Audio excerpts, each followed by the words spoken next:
Então, assim, você tem a primeira oferta no dia 14 de agosto. Pode ir baixando aos poucos, Freitas, tá? Quando chegar ali no cronograma. Pode baixar, baixa mais um pouquinho, Freitas, baixa mais um pouquinho. Isso, vai baixando, Freitas, aí, beleza. Para um pouquinho aí, vamos lá. 14 de agosto, a primeira oferta de 30 milhões de doses, tá? 500, com promessa de entrega de 500 mil doses para 2020. E aí tinha aí 1,5 milhão, 5, 14 e 9 milhões, o cronograma que eles faziam para o ano seguinte. Depois, uma segunda oferta de 70 milhões de doses, também com 500 mil em 2020 e o resto do cronograma. Depois mais uma oferta, no dia 18 de agosto, 30 milhões de doses com aquele cronograma e 70 milhões de doses com um outro cronograma. Aí, nessa segunda oportunidade, 18 de agosto, eles já prometeram entregar 3 vezes mais vacinas em 2020, 1,5 milhão de vacinas. Parece pouco, mas não é. Porque se tivesse 1,5 milhão de vacinas já em dezembro, você teria 1,5 milhão de pessoas vacinadas em dezembro. Você teve aqui, começou a vacinar no final de fevereiro. Percebem a diferença? Então, e fora que a empresa, de acordo com a produção dela, poderia aumentar, poderia fornecer mais. Aí teve mais outra oferta, no dia 26 de agosto.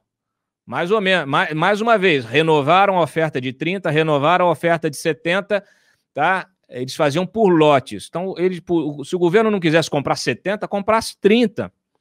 Né? Não quisesse gastar 70, gastasse 30, com 30. Ele não quis. Em 11 de novembro, mais uma oferta. Aí fixou de 70 milhões, que é essa que todo mundo conhecia. A gente não conhecia as outras. Então, para vocês verem que o Carlos Murilo mostrou que não foi uma oferta de vacina. Foram 6 ofertas de vacina. A farmacêutica é que tem que bater na porta do governo, é que teve que bater na porta do governo 6 vezes. 6 vezes para oferecer vacina. O mundo inteiro querendo vacina.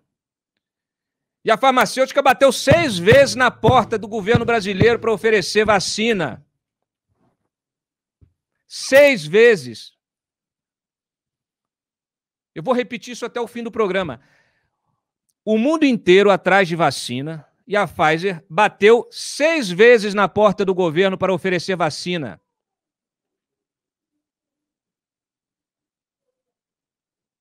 Encontrou o quê? Porta fechada. O governo não teve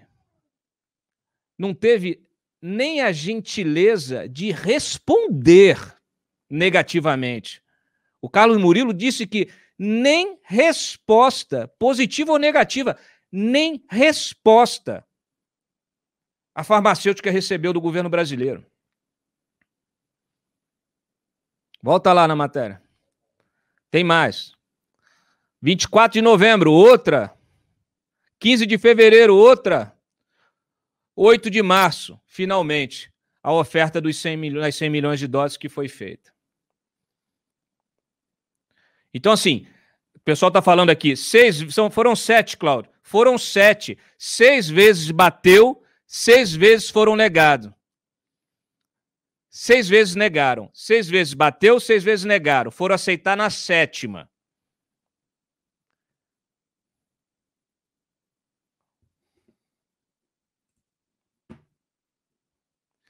Tivemos 6 oportunidades de evitar as mortes que estamos vivendo entre nossos amigos, parentes, familiares, desconhecidos, pessoas que a gente admira, a gente não conhece, mas admira.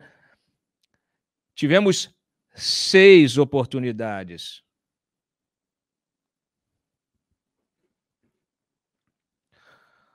O ex-CEO da Pfizer no Brasil disse que se tivesse feito lá atrás, o Brasil poderia ter recebido, já no primeiro, né, considerando o restinho do ano passado e o primeiro semestre, 18,5 milhões de doses. Isso naquela projeção lá atrás, a primeira, cronograma lá inicial, 18 milhões e meio, a gente sabe que de repente isso poderia até ser aumentado, como aconteceu com a vacina da Coronavac e a da AstraZeneca. Poderíamos ter, então, já ter vacinado aqui mais 18 milhões e meio de pessoas, que a dose é única.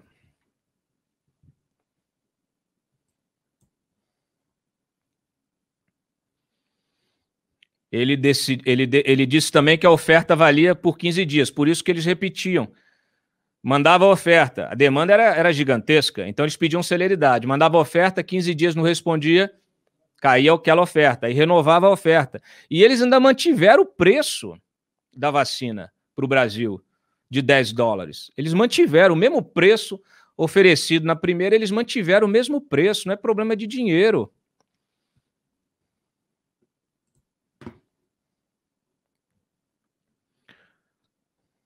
Oi? O CD está me corrigindo, são 2 doses. Qual é a de uma dose só, CD, que eu confundi? A Janssen, uma dose, tá bom. Obrigado pela correção em tempo real aqui, que aí a gente não confunde ninguém. O Bolsonaro, ontem, o Fábio Van Garten, relatou a conversa que ele teve com o Bolsonaro e o Paulo Guedes. Ele teve com o CEO, aí ligou, o CEO, ele mandou um e-mail para o CEO da Pfizer, ele respondeu, ele ligou e ele chamou, botou o Bolsonaro e o Guedes na linha, e o CEO da Pfizer relatou todos os entraves que ele estava vivendo para avançar nas negociações, e nada foi feito. Mais uma vez, foi ignorado. Os obstáculos. Ele listou os obstáculos para a assinatura do contrato. Obstáculos que foram, vamos dizer assim, argumentos oficiais colocados pelo governo. Problema de logística, de armazenamento, registro da vacina na Anvisa e autorização legislativa específica. Os Estados Unidos já tinham comprado 500 milhões de doses. E a gente aqui pagando de ser mais realista que o rei. A gente sabe por que eles colocaram essas questões. A gente sabe por que eles colocaram esses impedimentos. A gente sabe.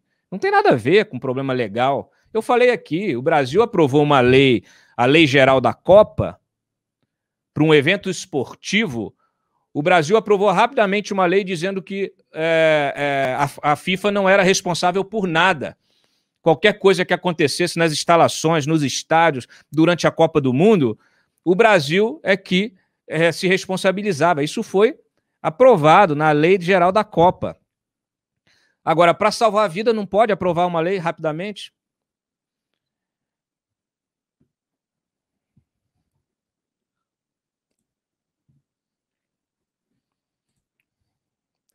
Tem o VT dele falando das 18 milhões? Solta aí, por favor. Fizemos o dia 14 de agosto nossa primeira oferta, que era uma oferta vinculante. Essa oferta, em realidade, eram 2 ofertas. Uma era de 30 milhões de doses, a outra era de 70 milhões de doses. 18 de agosto, a segunda oferta, mais dos 70 milhões. 26 de agosto, para os 70 milhões. Posteriormente, no mês de novembro, nós fizemos uma atualização de nossa oferta.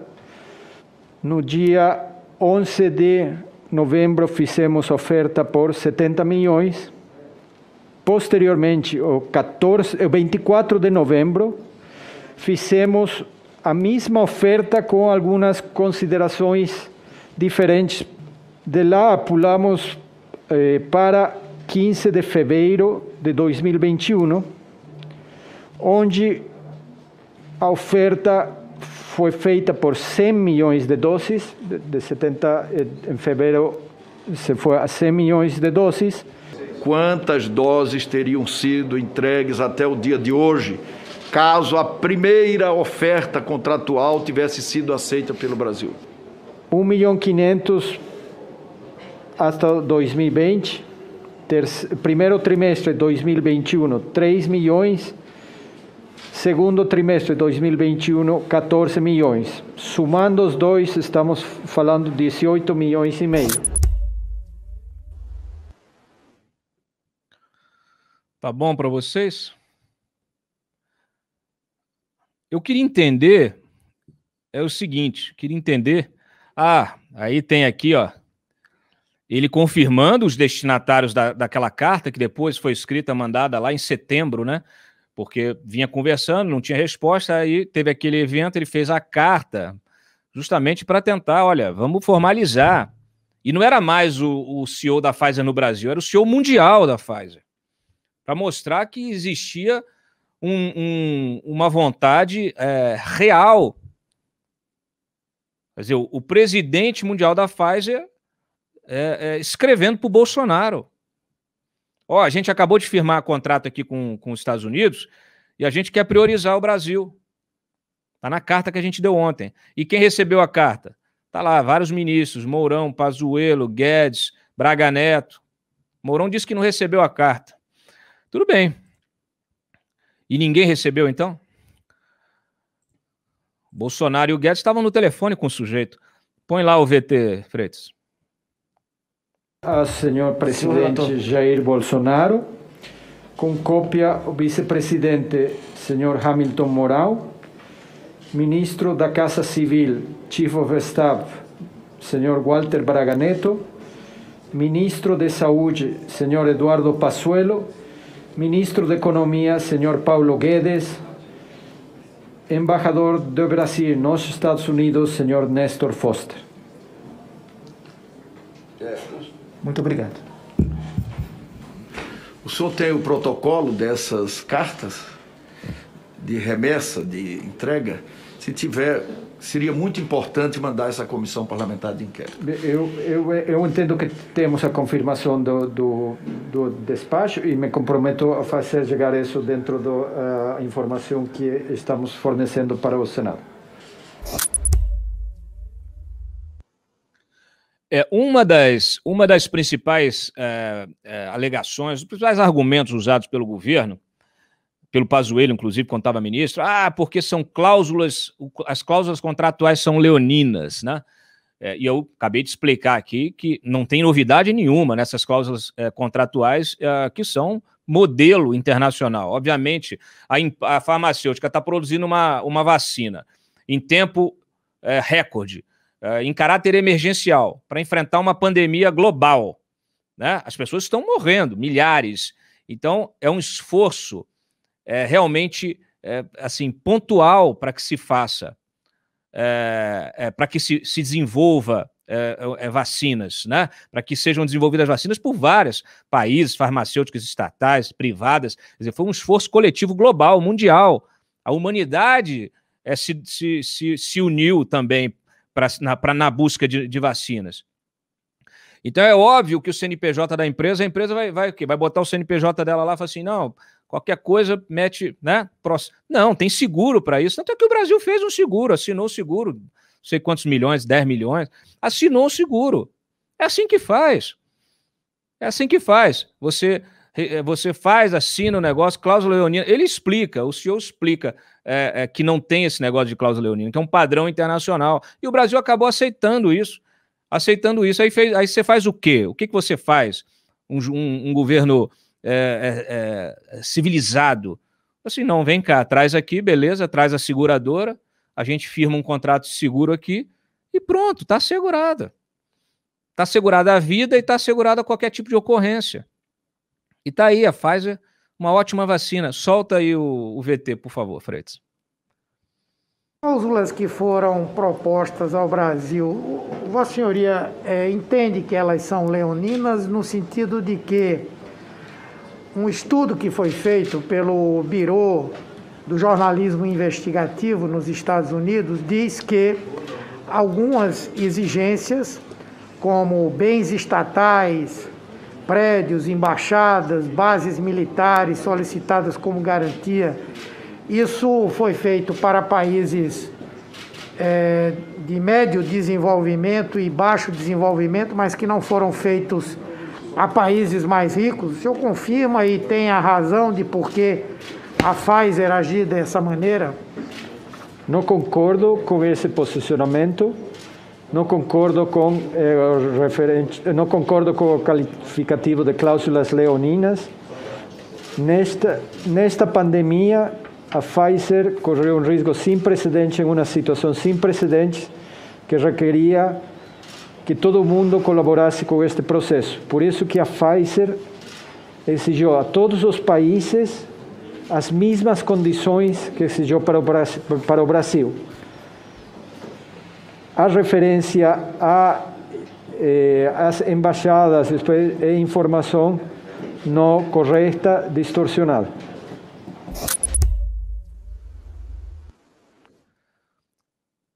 Sabe qual é o problema desse governo? É isso aqui, ó. O Murilo, o ex-CEO, que vocês viram aí, ele relatou uma reunião com o Fábio, reunião na qual participaram Felipe Martins e Carlos Bolsonaro. Agora me digam onde estava o ministro da Saúde. Carlos Bolsonaro é ministro, entende alguma coisa de ciência, não entende nem de política, não entende de nada. Dia desse estava confundindo LGBT com LGPD. Fica lá escrevendo, não sabe nem escrever, não sabe nem se expressar. Esse outro, Felipe Martins, um garoto ideologizado aí, formado na escolinha do professor Lavinho.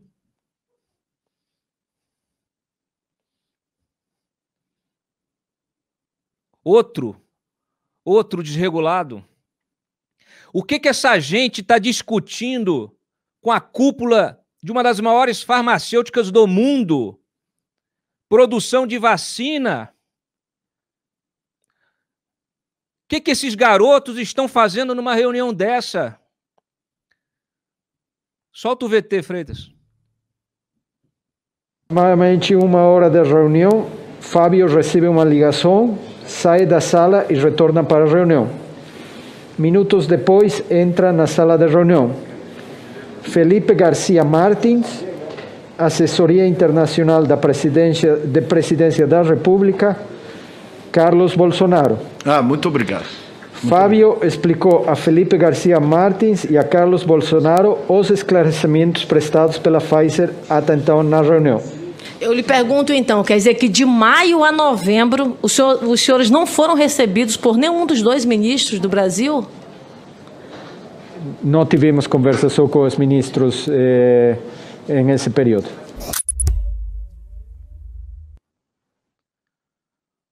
Olha, é o ato falho do ex-CEO da Pfizer aí, hoje gerente geral para a América Latina. O sujeito foi promovido. Ele acabou chamando o Felipe Martins de Felipe Garcia Marques. É para vocês terem uma ideia do realismo fantástico que a gente está vivendo. A gente está vivendo numa realidade distópica, distorcida. Não é possível. A gente acorda e vê isso aí, e vê essa calamidade, e a gente quer acordar, na verdade. A gente está num pesadelo do Pazuello. Felipe Garcia Marques. É isso, é a síntese dessa, sabe, dessa realidade paralela que a gente está vivendo. É muito triste, é muito trágico, é muito... Olha, a gente fica se sentindo impotente diante de tanta barbaridade, de tanta barbaridade. O que mais eu destaco para vocês aqui do CEO? Participação... Bom, ele fala e confirma que o Vanguard entrou em contato, diz que ele não negociou nada, que era só... Mas ele, inclusive, assim, ele confirmou algumas versões do Fábio depois, e outras ele colocou uma versão diferente. Por exemplo, o Fábio Vanguard tinha dito para Veja, que 5 escritórios de advocacia tinham apoiado a negociação. Ele falou, não tem nesse negócio de 5, a gente já tinha falado, né? A Pfizer já tinha se manifestado dizendo que era 1. Hoje ele disse, não, tem 2 escritórios. Mas disse que está tudo no compliance. De qualquer maneira, é bom a gente colocar uma lupa, porque isso aqui não faz muito sentido, né? Não faz muito sentido. Bom, é óbvio, o ACO disse também que foi questionado, né, sobre esse comportamento primata, né, do nosso presidente da República, caçoando da vacina, e ele, enfim, disse que essas declarações, como muitas outras, né, nós continuamos com o nosso empenho de fazer a vacina acessível para os pacientes brasileiros. Somos uma companhia da ciência embasada na ciência. Quer dizer, ignorou os comentários do presidente da República. Só para encerrar aqui, o Freitas, solta o VT do Fábio Faria, porque a lógica dessa gente realmente ela precisa ser estudada. A cabeça dessa gente precisa ser estudada. Olha a justificativa do Fábio Faria para não firmar o contrato com a Pfizer. Pfizer foram 3 problemas. O primeiro, que eles ofereceram para o mundo inteiro. A Pfizer ela deixou uma grande quantidade para os Estados Unidos, inclusive saiu no New York Times falando que o contrato, o que ela exigia dos Estados Unidos era muito menos do que de alguns outros países, então ela deixou uma grande quantidade para lá. Israel também comprou uma grande quantidade, e nos outros países foram pingos, foram poucas quantidades. Naquele momento foi oferecido para o Brasil 70 milhões de doses para 2021, aonde 500 mil doses, né, em janeiro, 500 mil doses em fevereiro, 500 mil doses em março. Aí eu acredito, eu vou pegar o número exato para fazer o vídeo hoje à tarde, mas acho que foi 1 milhão, 1,5 milhão, e enfim, mas dos 70 milhões, 85%, 90% seria no segundo semestre. Agora eu vou plagiar o presidente. E daí? E daí que não tem vacina é pouca vacina? E daí? Está oferecendo para o mundo inteiro? Claro que está oferecendo para o mundo inteiro. A farmacêutica tem que vender, salvar a população mundial, junto com outras farmacêuticas. Caberia às autoridades responsáveis garantir imediatamente, quanto antes melhor. Eu vou salvar a minha população. Pelo menos eu vou salvar meus eleitores. Podia ter pensado nisso. Eu vou salvar meus eleitores, porque se os eleitores morrerem, eu não serei eleito. Já que esses políticos só pensam nisso, né? Só pensam em eleição, podiam ter pensado também no eleitor, e não na população como um todo, mas pelo menos no eleitor. Tinha que ter garantido logo, tinha que ter firmado logo esse contrato, tinha que ter garantido o máximo possível de imunizantes ainda no ano passado. Imaginem quantas vidas seriam poupadas.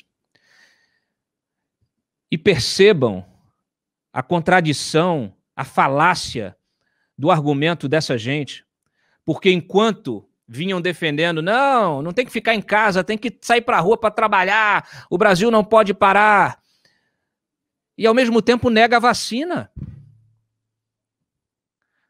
A lógica é a inversa, você vacina a população para todo mundo ir para a rua, você vacina para o trabalhador trabalhar.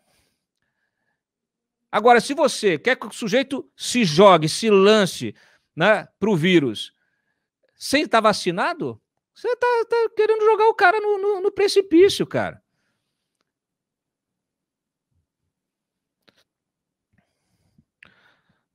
Para quem não... Eu brinquei com o negócio do Garcia Marques, né, o realismo fantástico. O Gabriel Garcia Marques, o CEO das Pfizer chamou o Felipe de Felipe Garcia Marques. Eu fiz uma comparação aqui, uma analogia. Para quem não conhece, né, o escritor Gabriel Garcia Marques, que é considerado aí o pai do chamado realismo fantástico, é um estilo de literatura que mistura a realidade com elementos fantasiosos. E é isso, isso saiu... Aqui a vida imita a arte, né, efetivamente. aliás, desafia a realidade do Brasil, desafia os maiores absurdos literários já inventados, né? Desafia a todo instante, desafia os comediantes. Tudo que acontece no Brasil desafia todo mundo. É uma concorrência desleal você fazer piada com essa gente, né? Você falar de absurdo quando você faz a leitura política do que está acontecendo. E ainda tem gente que não quer entender, que não quer enxergar. As pessoas estão morrendo, tem parente morrendo e o sujeito ainda continua negando a realidade. E gritando mito.